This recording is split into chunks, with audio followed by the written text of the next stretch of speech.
বিশ্বনবীর একমাত্র কুমারী বউ নাম কি? আয়েশা। বিশ্বনবী বললেন উরিতুকি ফিল মানামি সালাসা লায়াল। আয়েশা, বিয়ের আগে তোরে কিন্তু আমি 3 বার স্বপ্নে দেখছিলাম। সুবহানাল্লাহ কইবেন না? বড্ড খুশি হয়ে গেলেন আয়েশা। এরপরে বললেন 3 বার স্বপ্ন দেখার পরে তোমার ব্যাপারে মনের মধ্যে কেমন কেমন যেন ভালো লাগে। তারপরে একটা ছোট্ট কাগজের মধ্যে, জান্নাতি কাগজ, রেশমি কাপড়ের মধ্যে তোমার চেহারাটা এনে জিব্রাইল বললেন দেখেন নবী কেমন লাগে। আমি কইলাম ভালো লাগে।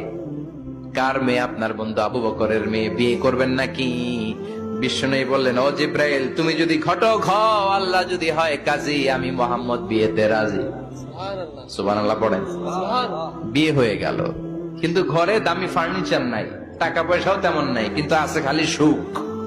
আছে কি? যেটা টাকা দিয়ে কিনা যায়, টাকা দিয়ে বাড়ি কিনা যায়, গাড়ি কিনা যায়, সুখ কিনা যায় নাকি?